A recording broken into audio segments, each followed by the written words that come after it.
As some of you already know, a group who call themselves Brief Club sent me their favourite 3 briefcase videos and asked if I would do an end of year compilation featuring them. So, I put a vote on a community post and asked if this was something that you would like to see, and more than 90% of those who voted thought that it would be good. However, before I start, I would like to say that I know that not everyone will agree with their choices. They are not the cases with the most views or the most likes. When Brief Club challenged me to give them 3 videos, I did get 1 correct, and all 3 of their choices were in my shortlist of 10. Anyway, here goes with their number 3, which is from October 2020. The beautiful island of Bermuda lies in the Atlantic Ocean on the western edge of the Sargasso Sea. After Spanish explorer Juan de Bermudez claimed to have discovered it in 1505, the country was not settled by Europeans until 1609, when the British ship, the Sea Venture, was wrecked on a reef on its way to Jamestown, Virginia, and the survivors managed to reach the island. British settlers then started arriving there in 1612. Bermuda became a British overseas territory, and it has remained one ever since. By 1870, the population was 12,000, and when Her Royal Highness, Princess Louise, a daughter of Queen Victoria and Prince Albert, and the wife of the Governor of Canada, arrived in Bermuda in 1873 to escape the Canadian winter, the country started to become a popular tourist destination. The country also had a strategic location for the British Navy and had a booming salt industry. Life for the people who lived there was good compared to many other places in the Victorian era. One of Bermuda's residents was a gentleman named Edward Skeeters. He was in his 40s and married to his hard-working wife Anna. They lived in Daniel's Head, very close to the small community of Somerset, in the northwest of the island, and some 20 kilometres from the country's capital, Hamilton. They had been married for around 8 years, and Edward worked as a handyman and a labourer. He had a reputation of being someone who could turn his hand to most tasks, but was, by all accounts, a difficult man. He was very different to his kind-hearted and good-natured wife, Anna, who, although she would always tell people that she was happy, it was considered by most of the people in Somerset that Edward and Anna's marriage was not a good one. The couple did not have any children, as the 2 children they had had together tragically died in infancy. But Anna had given birth to a daughter some years earlier from a previous relationship. Unfortunately, the child had suffered some intellectual disability and didn't live with her mother or stepfather. She visited her daughter as often as she could, but it was only on very rare occasions that she brought her daughter to their cottage. Anna worked in domestic service for a well-off Somerset family. She worked hard and was considered to be a likeable and very unassuming lady. She was always very quiet and spent her days working and looking after her husband. Edward, however, was very different to his wife. He was not held in such high regard by the local community as she was. Although he had some education and could read and write, he was known to be an unfaithful husband who was often aggressive and took out his frustrations on his wife. Rumours were abound that he had been seeing a local lady named Elizabeth Morris, and when one of her daughters discovered that she was pregnant, whispers soon started that the father of the child was none other than Edward Skeeters. Anna had left her husband on previous occasions. Once she had even gone to the local magistrate, who informed her that there was nothing he could do to help her. So each time, the long-suffering Anna returned to Edward. On Sunday, the 20th of October 1878, Anna did what she did every Sunday evening and attended Mass at the church. As she walked across the churchyard, she saw Anne Morris, whose sister was expecting Edward's child. Anne made some comments to Anna, who hurried into the church without replying. She was used to people mocking her about her husband's behaviour, but she still got upset by the taunts. She left the church straight after the service, without staying in the churchyard for a few minutes to chat to other members of the congregation. She didn't want to meet Elizabeth Morris or her daughters, Anne and Hannah. Later that evening, Edward Skeeters was very concerned. He had returned to the cottage, but his wife was nowhere to be seen. She was still not there on the Monday evening after Edward returned from his day's work, and after searching for a while, he started asking friends and neighbours if they had seen Anna, but no one had seen her, and she had not told anyone where she would be going. When he was asked exactly what happened, he said that when he came back to the cottage on Sunday evening, Anna was not there.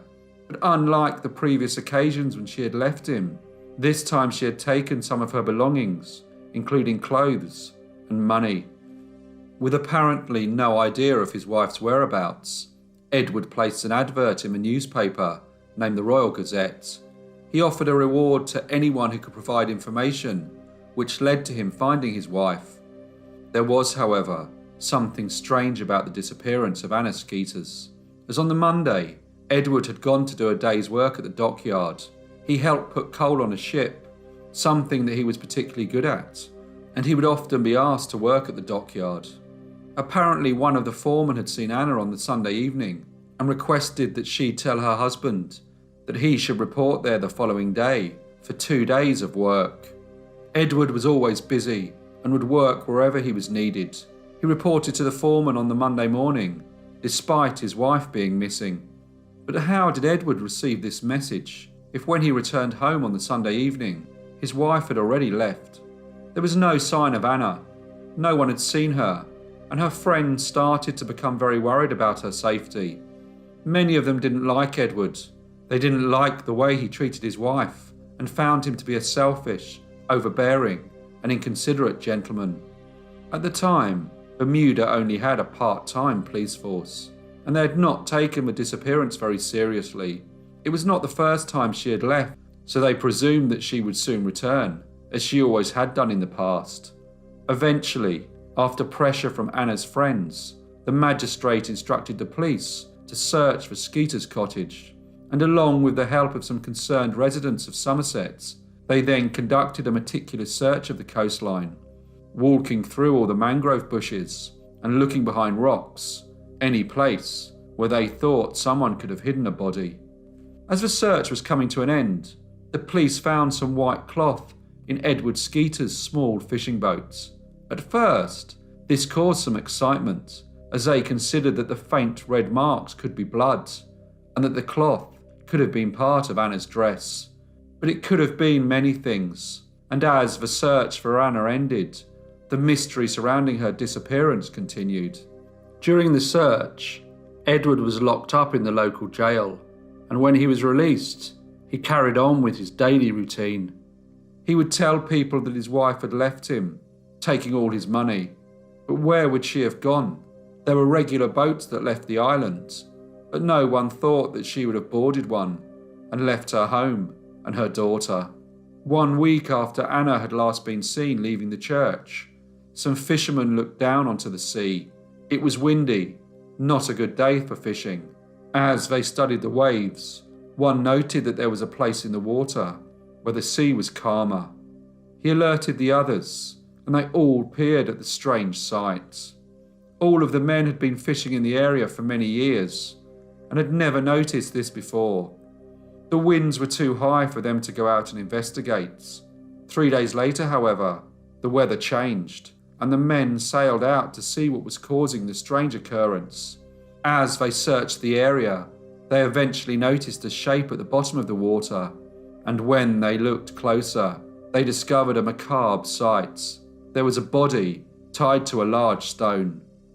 It was in a very poor state, but as it had very few barnacles attached, it could not have been in the water for very long. The men also retrieved the large stone weight, and it was exactly the same as the large stones that could be found on the shore, very close to where the residents kept their boats. The men took the body to the shore and carried it to Edward Skeeter's cottage. They then informed the police. Divers from a British naval ship were sent to search the seabed, and found clothing that friends later identified as belonging to Anna. Edward Skeeters was then arrested and charged with the murder of his wife. He was taken to the capital, Hamilton, and placed in a cell. Tensions were running high amongst the residents of Somerset.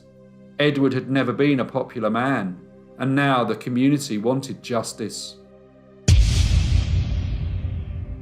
The trial began in Hamilton in April 1879, and Edward pleaded not guilty. The prosecution outlined to the court that Edward was a poor husband who had fathered children outside his marriage and was a short-tempered and violent man. The defence, however, reminded the jury that any evidence presented was only circumstantial. No one had seen Edward commit the crime, and there was no evidence to say that he had done it. Many people testified. The prosecution painted a picture of Anna as a kind-hearted woman and a loving wife, a mother who had suffered greatly during her 31 years, but being married to such a difficult and uncaring man was very hard for such a good-natured lady. A man named George Jobson, who lived very close to Edward and Anna Skeeters, told the court that on Sunday the 20th of October 1878 he had attended the 7 p.m. church service, and when it finished he went straight home. He noticed that the door of the Skeeters' residence was open and that the blinds were drawn. He also observed that there was a light on. He did not see anyone or hear anything. When he was questioned by the defence, he said that he had never heard the couple argue and did not hear any noise on the Sunday evening. The trial lasted for 7 days, and on Monday the 2nd of June, the jury were sent out to deliberate. They returned 20 minutes later, and when the judge asked if they found the defendant guilty or not guilty, the foreman replied, "Guilty," and the judge sentenced Edward James Skeeters to death. Before his execution, he confessed to his crime. Showing remorse, he said that on Sunday the 20th of October, he had arrived home after visiting Hannah Morris. When his wife questioned him about his whereabouts, he threw an oil lamp at her. He then became worried that she would again report him to the magistrates and show him the injuries that she now had. Without thinking, he strangled her and took her body out to sea, where he weighed it down with a rock. He very much regretted his actions. Edward James Skeeters was hanged at the prison in Hamilton at 7 a.m. on the 2nd of July, 1879. He was buried on Burt's Island in Hamilton, and the authorities used the large stone that he had taken out to sea to weigh down his wife's body as his headstone. Locals burnt down the Skeeters' cottage as they did not want to be reminded of the terrible event that happened there. Hannah Morris and her baby, fathered by Edward, both died during the birth. Number 2 was from April 2021, a case that represented a very important step forward in forensic police work.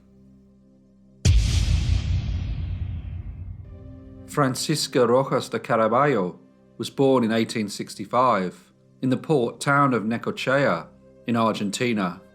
It is located on Argentina's Atlantic coast, along the mouth of the Quequén Grande River, about 330 miles from Buenos Aires and 75 miles southwest of Mar del Plata. It was a peaceful place to grow up. Fishermen would leave the port at sunrise, and during the summer, people would visit the town and enjoy days spent on the wide sandy beach, the hot springs, or a nature trek in the forest. Francisca was a happy child. She was always polite and helpful. Her family lived in a small house, and she received a basic education. At the time, there was no effective education plan in Argentina, as it was not until a law was passed in 1884 guaranteeing universal, free and non-religious education to all children that education started to become more accessible to everyone. The country had started a period of economic expansion. Many people migrated from Europe, and as industries grew, foreign investment increased. The new period of industrialization meant more work in the larger urban areas, and workers would arrive to take advantage of the better opportunities available. Francisca, however, did not leave. She stayed in the more tranquil environment of Necochea. She married a gentleman named Ponciano Caraballo, and together they had 2 children. They lived in a house a short distance from the main town. Ponciano worked long hours, but only earned a modest income. Their marriage soon started to have difficulties, and there were rumours that Francisca had been seen on a number of occasions in the company of another gentleman. People would tell Ponciano that his wife was a bad woman, and eventually he decided to leave her. He told her that he would be living elsewhere and taking the children with him. They were 6-year-old Ponciano, named after his father, and 4-year-old Felisa. This greatly distressed Francisca, as although since the 1869 enactment of the Argentine Civil Code, where all civilians, both men and women, were considered equal, she knew that without the support of her husband, life would be very difficult for her. She asked him to reconsider, but he would not. He was still relatively young. He worked hard and had always done his best for his family. He thought that he and the children would be better off away from his wife. It was now 1892, and the country was recovering from a severe recession 2 years earlier, when GDP fell by 11%. And although now things were improving, there was still a large number of people without work, and wages were low. Francisca wondered what she would do to earn enough money to live on. On the 19th of June, Francisca's husband Ponciano went to their house. The time was just after 2 p.m. He tried to open the door, but it was stuck. This was strange. Francisca and the children should have been at home. She had not informed him that she was going out, and she knew that he would be coming at that time. It was Sunday, so most people were not working. Concerned for his children, Ponciano went to see his neighbour, a gentleman named Ramon Velasquez, and he asked him if he could assist in trying to get into the house. Senor Velasquez and Ponciano returned to the property and tried to open the door. Eventually, they were able to create an opening big enough for both gentlemen to squeeze through. The house was not very big, just a few rooms, but as they entered, neither gentleman was prepared for what they were about to find. Francisca was lying next to the door. She was bleeding from her neck. As they moved on to the bedroom, they found the children. They were both dead, and their heads had been nearly severed from their bodies. Senor Velasquez immediately summoned help, and the authorities quickly arrived. Ponciano was beside himself with grief, and although it seemed that Francisca was in need of medical attention, it was not possible for a doctor to look at her in detail, as she was hysterical. The crime scene was examined, and the police wondered what kind of person would commit such a terrible act, especially against 6-year-old Ponciano and his 4-year-old sister Felisa. Eventually, the police were able to speak to Francisca. She told them that it was her neighbour, Senor Ramon Velasquez, who had attacked her. She claimed that he had hit her with a spade, the same spade that was jamming the door. This statement, however, confused the police, as this was a gentleman who had helped Ponciano get into the house, and the door had been locked from the inside. They asked her if she was sure that he was the perpetrator of this gruesome crime. He seemed to be a very mild-mannered gentleman, and people who lived nearby had told them that he was a pleasant and kind-hearted neighbour. Francisca explained that her husband had asked Senor Velasquez to collect the children, as they were going to live apart from her after he discovered that she had been unfaithful. She said that Ponciano believed that they would be better off with him. She went on to tell the police that when Senor Velasquez arrived to collect the children, she refused to let them go. This caused an argument, and eventually he attacked her and 6-year-old Ponciano and 4-year-old Felisa. Senor Velasquez was arrested, and as news of the gruesome crime spread around the town of Necochea, it seemed that everyone believed him to be guilty. He was taken to the police station and questioned, but he insisted that he did not have anything to do with the murders of Ponciano and Felisa or the attack on Senora Caraballo. Although the police continued to interrogate him, he would not admit his guilt. Even under some of the most brutal techniques used in late 19th century Argentina to try and make a suspect admit their guilt, Senor Ramon Velasquez would not say that he had committed the crime. He kept on repeating that all he had done was help his neighbour gain access to the house. The police were not convinced and considered that Senor Velasquez was probably guilty, an opinion that seemed to be shared by most of the people of Necochea. However, when they made further investigations, witnesses came forward who confirmed that he was with them when the crime would have been committed. The police took down their statements, which all matched the statement that had been made by Senor Velasquez. They went over his statement again. The thing that stood out was that he had said that in the morning of the crime, Francisca had gone to his house and had a heated argument with his wife. He also claimed that when she left, Francisca was very angry. The police had thought that Senor Velasquez may have gone to the house following the arguments, but he had an alibi, and there was also the fact that the door had been locked from the inside.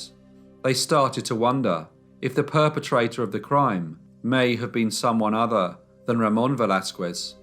A week after the event, Francisca was able to be examined by the doctor. Although she was no longer in shock, she claimed not to be fully recovered due to the blow she had allegedly received to her head. However, during the examination, the doctors could not find any obvious signs of bruising. This seemed very strange, as the spade found at the crime scene was large and quite heavy. The doctors could not understand how she would not have received more severe injuries if she had been hit with it in the back and the head, as she claimed, especially if she had been hit by a strong man such as Senor Velasquez. It had also been noted that when she was found on the 19th of June, she only had a small cut. By the 8th of July, the news of the crime had reached the city of La Plata, which was nearly 300 miles away. This was the capital of the Buenos Aires province, and as the authorities were anxious to solve the crime, a more experienced police team was sent to Necochea, which was led by the very experienced Inspector Eduardo Alvarez. When Inspector Alvarez arrived in Necochea, Senor Ramon Velasquez was still in police custody. Despite very little evidence against him, he was the only suspect they had, and they were very reluctant to release him. The inspector visited the crime scene. He was anxious to look inside the house and try to ascertain what actually happened on the 19th of June. By now, 20 days had passed since Ponciano and Felisa were murdered. He wasted no time, and after his visit to the property, he again read through the statements made by Francisca Rojas de Caraballo and Ramon Velasquez. Something didn't seem right. The statement made by Senor Velasquez was corroborated by other people who were with him when the terrible crime happened. But the statement made by Francisca did not make any sense. She had very minor injuries, and the door had been locked and then reinforced by wedging a spade against it, all from inside the property. Inspector Alvarez wondered, with such little evidence, why the police had kept Senor Velasquez locked up for so long. In his statement, he said that he had heard Francisca say that her lover would not marry her as she had young children.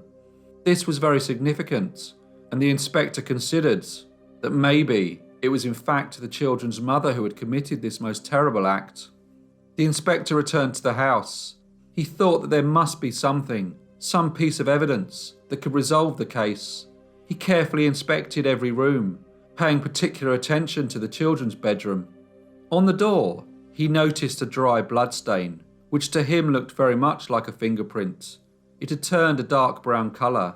Inspector Alvarez instructed his men to carefully remove that part of the door, as he thought that it may prove to be important forensic evidence.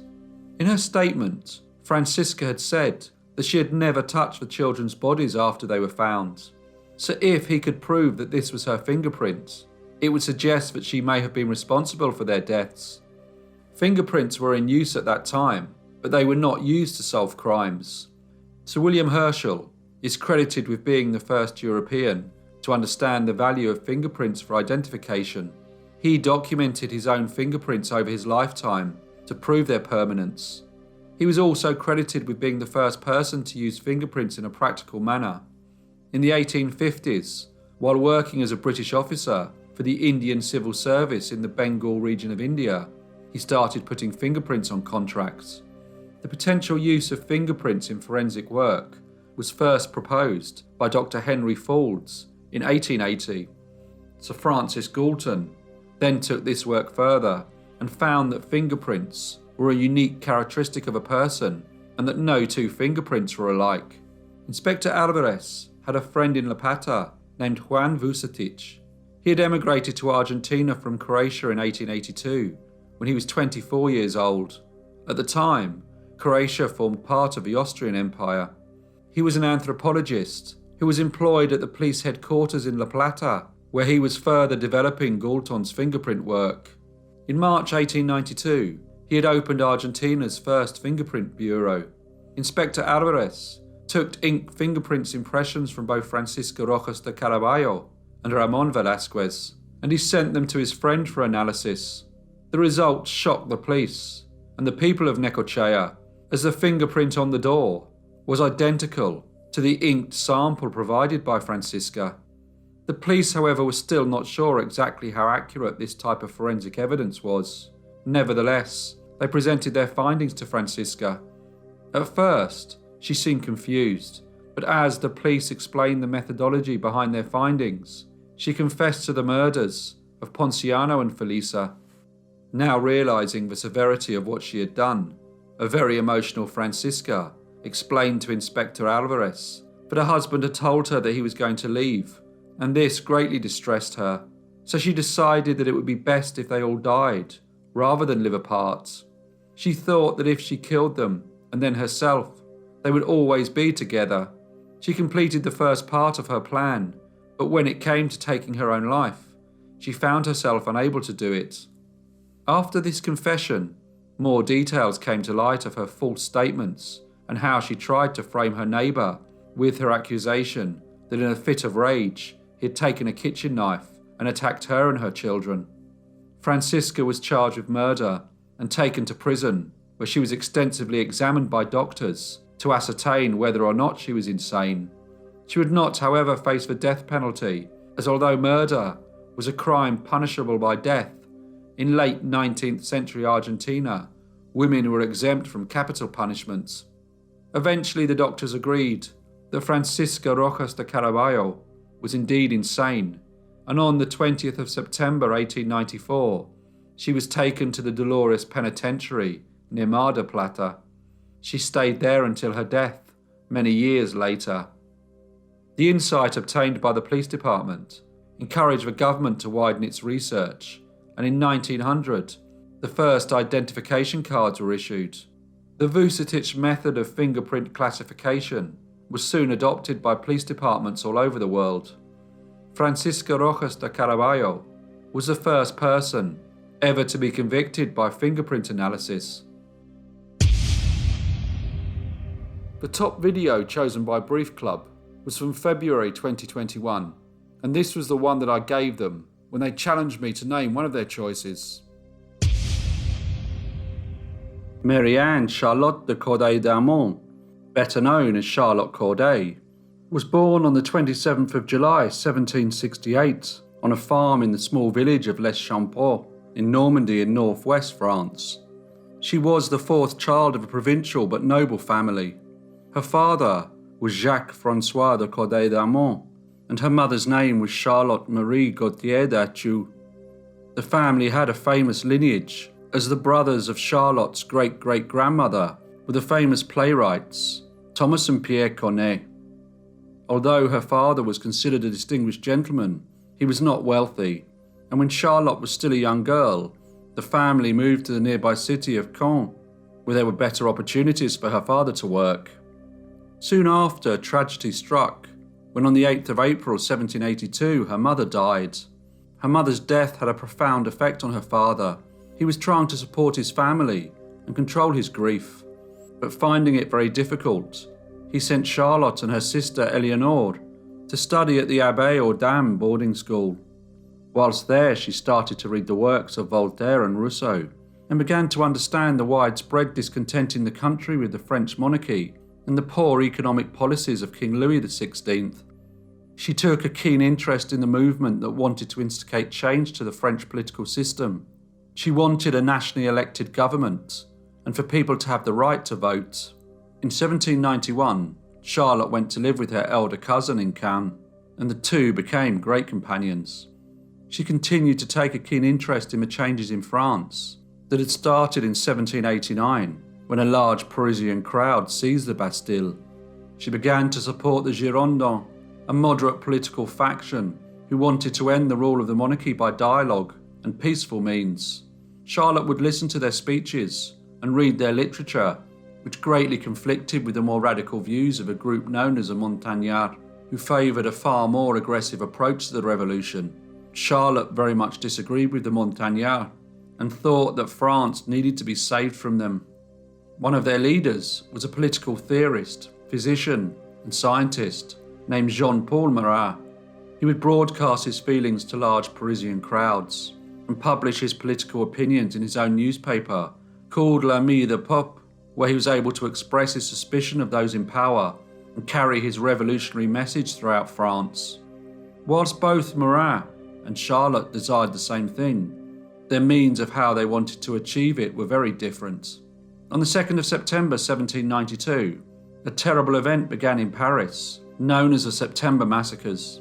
It started partly due to the fear that foreign and royalist armies would attack the city and that the inmates of the city's prisons would be freed to join them. An angry mob formed and attacked 24 priests who were being transported to a prison named L'Abbaye. None of them survived. The mob then entered the prison and attacked the prisoners. Most of the killings were preceded by a trial, but it was nothing more than playing to the crowds. The following day, Jean-Paul Marat called for the provisional revolutionaries to come to Paris and help the cause. Many people arrived in the capital, while others stayed in their communities and attacked people who they believed were supporters of the monarchy. In the 4 days of the terrible event, it is estimated that between 1,100 and 1,400 people died. The vast majority who were ordinary criminals in prison for minor offences, such as thieving, being in debt, or causing an affray whilst drunk. Most supported the revolutionary cause and were unfortunate enough to be behind bars at the wrong time. People who supported the Girondins predominantly blamed Jean-Paul Marat for the September massacres. Although he was a leading advocate calling for a revolution, there were other Montagnard members who were equally as vocal. Charlotte, however, considered him to be the instigator. He had his newspaper, in which he could express his radical views and encourage people to use violence in order to bring about change, something that Charlotte was greatly opposed to. Violence, however, continued, and on the 21st of January 1793, King Louis XVI was guillotined. His execution caused political unrest and enabled Marat to use his newspaper to try and spread anti-Girondin sentiment. The Girondins, however, still had some influence and demanded that Marat be tried before a revolutionary court. He went into hiding, but eventually was arrested and put in prison to await his trial. It started on the 24th of April, and he was charged with printing statements calling for violence and the suspension of the convention. Marat pleaded not guilty and skillfully defended his actions. When the trial ended, he was found not guilty on all charges. He left court triumphant, surrounded by cheering crowds who had gathered to support him. Following this, the Girondins started to lose their influence in the National Convention, and Charlotte feared that France was descending into civil war. On the 9th of September 1793, Charlotte left her cousin's house in Caen and travelled to Paris, which was 200 miles away. She arrived at night and found lodgings in an inn. She was very tired after her long journey, so went straight to sleep. The next morning she got dressed and went into the city centre. It was a pleasant morning and everything seemed calm. There was no disorder, just people going about their everyday business. Charlotte was an educated and eloquent young lady, and as she wandered through the streets, she admired the French Baroque architecture, which had so profoundly influenced Europe throughout the 18th century. She stopped outside a shop and peered through the window at the display. There were many kitchen items for sale, but the one that Charlotte wanted was a 6-inch kitchen knife. She purchased it and slowly made her way back to her lodgings. For the next few days, Charlotte wrote a personal manifesto entitled addressed to the French people, friends of law and peace. In this she explained the reasons for her actions. Every day she wrote more, only occasionally taking a break for a stroll. She had always thought that Paris was so beautiful in the summer. Charlotte's plan was to confront and kill Jean-Paul Marat in front of the whole National Convention. A very ambitious plan, and one which she soon learnt would not be possible when it came to her attention that he no longer attended the meetings as he suffered from a skin disorder and spent much of his time at home in the bathtub to try and relieve his discomfort. On the 13th of July, Charlotte went to Marat's house at Rue de Cordelier. She knocked on the door, and it was answered by a lady named Catherine Evard, who was a sister of his fiancée. Charlotte told her that she had to see Marat, as she had information of a planned Girondist uprising in Caen. Catherine Evard, however, would not permit her to enter and said she would have to come back another time. Charlotte returned to the house that evening, and this time she was invited in. She was escorted to the bathtub, where Marat lay soaking in hot water. Apparently, this was where he received most of his visitors. Charlotte looked at him. He looked older than his 50 years. She gave him the names of the Girondins, and he wrote them down. He was pleased with the information, and apparently told her that they would all face the guillotine. But as he put down the paper, Charlotte pulled out a knife that she had concealed in her dress and plunged it into his chest. It is said that he called out, "Aidez-moi, ma chère amie," "Help me, my dear friend," before slumping into his bathtub. On hearing his cries, people rushed to his room. A doctor was immediately summoned, and Charlotte was apprehended. But as the small gathering of people looked on, it became apparent that Jean-Paul Marat was dead. Charlotte was arrested and taken to be interrogated.